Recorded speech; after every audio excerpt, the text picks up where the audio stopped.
बिना अंडा बिना दही बिना ओभेन रे बनातु दुनियार सबुठारु सहज cup cake.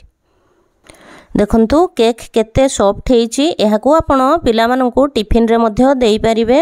Hello friends, welcome back to my channel Nirupama blogs and food. चलंतु ताहले आज बनेबा बिना ओभेन रे कप केक। सेथि पई मु 2 बाउल मैदा नेछि, 4 चमच बेकिंग पाउडर नेछि। घरे जो नॉर्मल चामच आम यूज करछु सही चामच रे मु 4 चमच बेकिंग पाउडर नेछि, 2 पिंच खाइबा सोडा एवं गोटे पिंच लूण नेछि। ताको सबको भलो भाबरे मिक्स कर देबा एवं आउ गोटे बाउल रे गोटे बाउल चीनी नेबा एवं गोटे बाउल खीरो सेथिरे मिसेबा, आधा बाउल रिफाइन तेल मिसेबा। चीनी मेल्ट हेबा पर्यंत सबको भलो भाबरे मिक्स कर नेबा। आपण चाहिले पाउडर सुगर मध्य नै परिबे। देखंतु मु एठारे कप केक पई पेपर कप आउ पेपर ग्लास नेछि। बड़ ग्लास को आमे मझिरो एमिति काटिकी गोटे कप साइज रो आकृति दे देबा। मु एठी 3टी ग्लास को काटिकी कप रो आकृति देछि एवं 2टा चा पीबा छोटो ग्लास मध्य नेछि। आमर जो तेल क्षीर एवं चीनी रो मिश्रण थिला सेथिरे आमे गोटे चमच भानिला एसेंस पकेइबा एवं आउ टिके मिक्स कर देबा। देखंतु क्षीर चीनी आउ तेल आमर भलो भाबरे मिक्स हो जाइछि। एबे सेही मिश्रण को मैदा रे अल्प अल्प देई भलो भाबरे मिक्स कर देबा, जेमिति कि किछि लम्प्स न रहे बा टेला टेला न रहे। एहा को एमिति गोटे डायरेक्शन रे ही भलो भाबरे मिक्स कर नेबा। सबु क्षीर मिक्स करी सारिला परे मध्य देखंतु बैटर आमर टिके थिक रहिछि। हमकु केक पई आउ टिके पतला बैटर दरकार। सेथि पई आउ आधा बाउल मु एठारे क्षीर नेछि, ताकू मध्य अल्प अल्प देई भलो भाबरे मिक्स कर देबा। आपण चाहिले एहाकू मिक्स करिबा पई ग्राइंडर रो मध्य यूज करि परिबे। मु एठारे किछि टूटी फ्रूटी नेछि, सेथिरे हाफ चमच मैदा देई भलो भाबरे मिक्स कर देबा, जेमिति टूटी फ्रूटी ऊपरे मैदा भलो भाबरे कोट हे जबो। ताकू एबे सही केक बैटर रे मिसेइबा। टूटी फ्रूटी रे मैदा न मिसेइले सबु टूटी फ्रूटी तळे बसी जबो एवं पोडी जबो। एबे आमे कप रे बैटर भरिबा।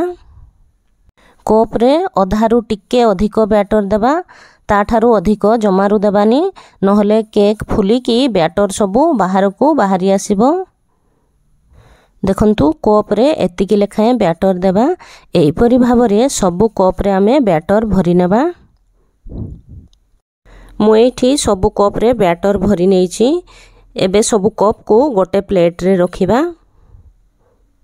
10 मिनिट हेलानी गोटे कड़ाई रे किछि लूण देई कवर करिकि मु गैस उपरे रखि देइछि प्री हीट हेबा पई। कवर काढी नेबा एवं ता उपरे गोटे प्लेट ओल्टेई की रखिबा, नहले किछि जदि आपनक पाखरे स्टैंड थिबो से स्टैंड उपरे प्लेट को रखि देबा। केक सजेबा पई आपण ता उपरे किछि ड्राई फ्रूट्स काटिकी मध्य देई परिबे। मु एठारे गोटे गोटे काजू देइछि। पुणी थरे भलो भाबरे कवर कर देबा, जेमिति कि बाहर को टिके भी बांफ न बाहरे।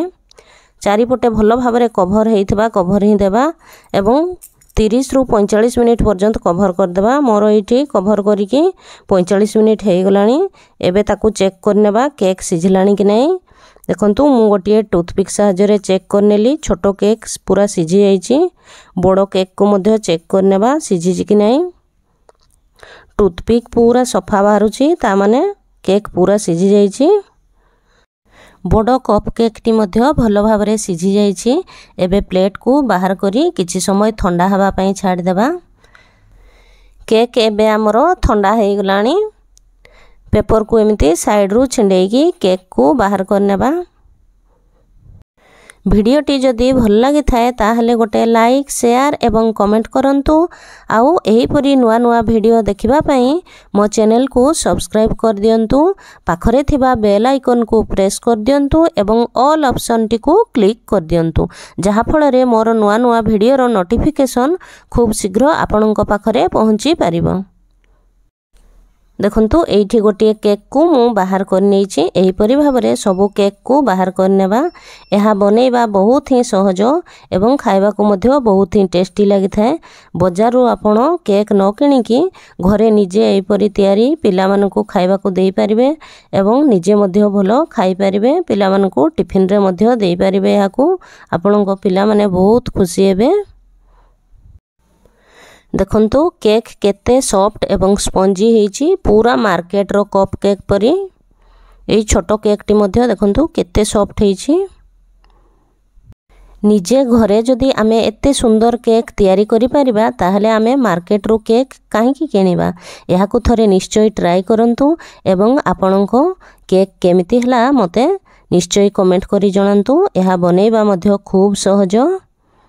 जो लुण को आमे केक बेक करिबारे यूज करिथिले सेही लुण को ठंडा करिकि आपण डबारे रखिकि एही परी केक बनेबा पई बारंबार यूज करि परिबे।